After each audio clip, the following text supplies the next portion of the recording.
Hello everybody, today we are doing a very special list. We are ranking cards that have rules text that feel like flavor text. What do I mean by this? For example, let's take Gisela, Blade of Gold Knight. The reason this card sees play in EDH is because of her two crazy abilities that both double your damage and reduce the damage you take in half, which is nuts. However, she also has flying, which I guess is appropriate, big angel and all, but then there is First Strike. Now imagine if she lost First Strike. Do you think that her play rate would go down?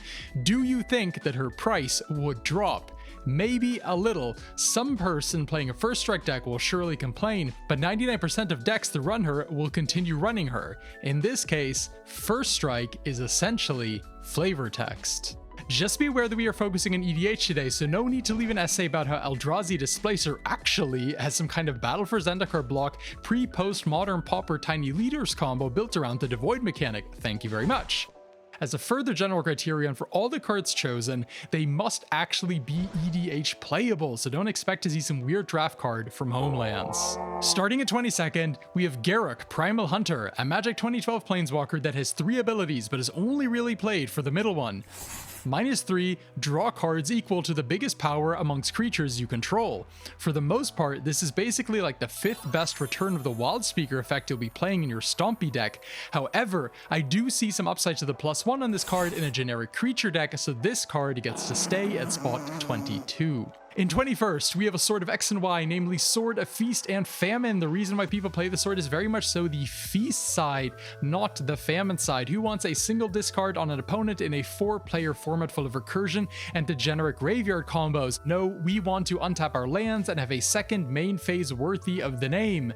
Miss me with that discard, and maybe if it were a Thoughtseize, it would be different. In 20th place, we have Chandra. Which Chandra? Why, the only one that sees any real play in EDH? Torch of Defiance. This is a 4 ability planeswalker. People play her for 2 reasons, the +1 and the other +1. Repeatable card draw and ramp are pretty rare in red, and this card is just about playable despite being a planeswalker. However, if you weren't aware, it also has a -3 ability. Apparently, Chandra can deal 4 damage to a creature. Wow, I bet you'd be really happy paying 4 mana for that. No, this is supposed to be red's attempt at black market connections, not a removal spell. Flavor text, next. Following on from the fiery Chandra, we have Essica in 19th place, but most definitely not the Prismatic Bridge. Look, let's face it, the entire front side of Essica only exists so she can be a legendary creature to make her flip side a commander. The bridge tutors out free bombs every turn, whilst the front of the card is some kind of overcosted Cryptolith rights, I guess. Anyhow, I can see how she would be playable on the front side in some legendary decks in a pinch, so she only just cracks the top 20. In 18th place, we've got a 2-for-1, namely the Hierarchs, both very popular mana dorks. However, owing to the fact that Noble is from Alara and Bant's mechanic was Exalted, she gets to buff a solo attacker by +1/+1 until end of turn. Wow, I bet that's why she has a 16% play rate. Surely the Exalted mechanic is an EDH home run. However, I can't rank this one too poorly as I unironically play them both as damage boosters in Progenitus. Coming in at 17th, we have Terminate, one of the most popular removal spells in the entire format. Yeah, let's kill some stuff, but oh no, what if they have Regenerate? That'll surely come up all the time.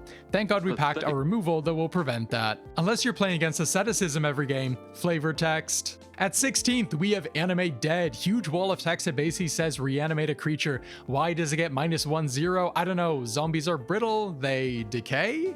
Does anybody care? Would this card spike in price if it didn't give -1/0? Meh. I feel like this text would be more relevant if it did the old Skull Clamp X-1, so you could loop some kind of ETB effects.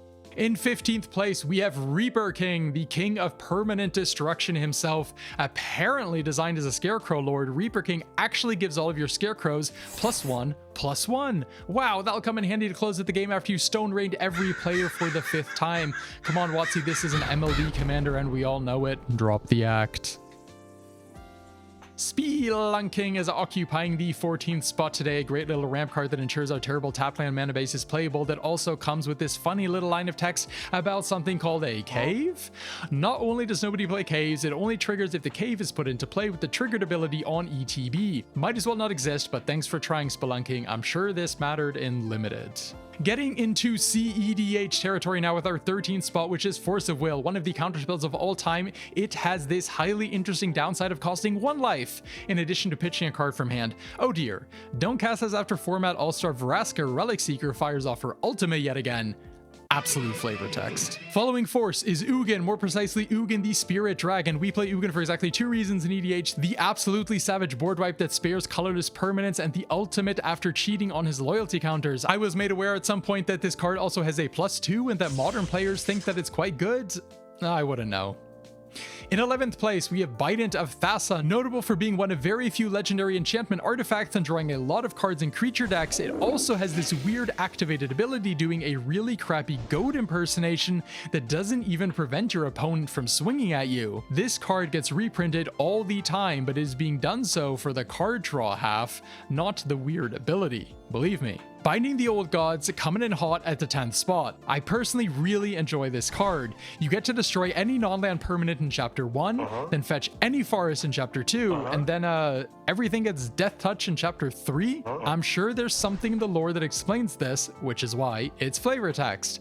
I remember the 3rd chapter being used to give you time to blink this with the Orient and Standard, so maybe someone can make a 4-color blink pile and reunite these two lovers. We have reached the single digits, and our 9th spot is another pair of cards, Simeon and Elvish Spirit Guide. As we all know, Simeon's Spirit Guide was banned in Modern because Monkey Tribo was decimating the format, yet he is still allowed to roam free in EDH. These instant speed rituals seem to have been misprinted with creature types. We might never know why. At spot number 8, we have Talion, the Kindly Lord. I will let you have a guess at this one before I reveal the pointless element.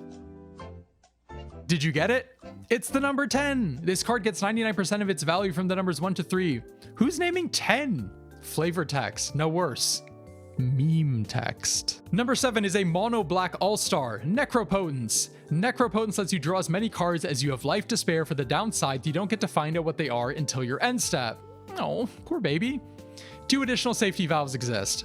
Any card you discard goes to exile, which makes sense to me, otherwise you'd get to discard to hand size at the end of turn and have a perfect hand and graveyard. It is the second valve that seems to be completely pointless. Skip your draw step? Sure, that'll fix it. You could remove this from the card and it would not matter. The person who just drew 20 doesn't get their whittle, untap, upkeep, draw step like the rest of us. How will they cope? I diagnosed this patient with terminal flavor texitis. Many such cases. Stealing our permanents at spot number 6 is Turgrid. This is a double whammy. Firstly, the menace keyword is actually a very cool deliberate application of rules text as flavor text. She's literally the god of fright. Such menace! However, what I'm actually referring to is the entire backside of this card. If she were just a 4/5 with her sack steal ability, she'd still be the second most popular mono black commander of all time. I'm sure some Janklord has built a deck around the backside, and I'm sure it slaps, but I'm giving this one the flavor text dunce hat.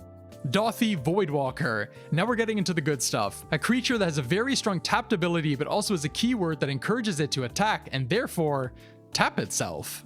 Absolutely brilliant. The only reason Voidwalker has Shadow is because all Dothy cards have Shadow. Literal flavor text. My edge case for this guy's contradictory state of being is Gonti, Canny Acquisitor, where both the attacking and stealing are relevant. Number 4 is a Commander Precon All-Star, Kodama's Reach, a perfect mirror copy of the ramp classic Cultivate. Or is it? No, this is indeed Power Crept. It has a whole additional subtype. Wild. This flavor text even has the data to back it up, as Cultivate has a higher play rate than Kodama's Reach. I'm not even sure I've ever seen something spruced into arcane or whatever you call it in my entire life. I dare you to write into the comments you regularly arcane spells in your games. I double dare you. Number 3 is a recent and controversial card in Trouble in Pairs. Something, draw every card in the game, yes, $30 staple, but also extra turn hate at sorcery speed? Very useful. I really hope we figure out why they chose to do this one day. Maybe anti-extra turn hate will become the new Scry 1, tacked onto random cards to make them feel less bad?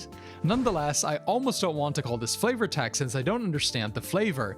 How are these two stopping extra turns? You're saying that these two copy-pasted punks can prevent Teferi's time-walking abilities? Damn. Coming in at number 2 is another CEDH classic, one could even say the face of the entire format, and that is Oracle of Thassa. She's got a bunch of text on her that I imagine the designers were hoping would get people excited to play Mono Blue Devotion in Theros Standard, yet it was all for naught. Something something, look at the top cards, put one on the bottom, some on the top, one in the middle, put one in a blender, make a paper milkshake, who even knows? The card says, if blue bigger deck, win game. So here we are, 21 cards deep into this list of arbitrarily ranked rules text space wasters on the cusp of figuring out who is the #1 text violator of them all. Before we continue on to see who's the most flavorful croissant in the restaurant, I wanted to say please leave me your favorite thinly veiled flavor text cards in the comments, and maybe we'll be able to assemble a second list. Without any further ado, the #1 spot on this list belongs to the venerable Birgi, god of storytelling. Birgi is a high-power EDH staple, mainly used to fuel burn and storm decks with her mana-generating ability. Her flip side is also playable and can turn bad cards into impulse draw. However, she also has this mysterious line of text at the bottom of her card, namely that you're allowed to boast twice rather than once per turn. Astonishing! I had to check EDH Rec if boast is even a recognized archetype, and no, it is not. 0 boast decks on EDH Rec. All that being said, it is really incredibly fitting. She does look like she loves telling a good, exaggerated story in front of a sizzling fireplace. Maybe even twice. And that's the list. Thank you very much for watching. Let me know what edge cases you can devise for each of these cards' obscure rules text, and I'll see you next time. Bye!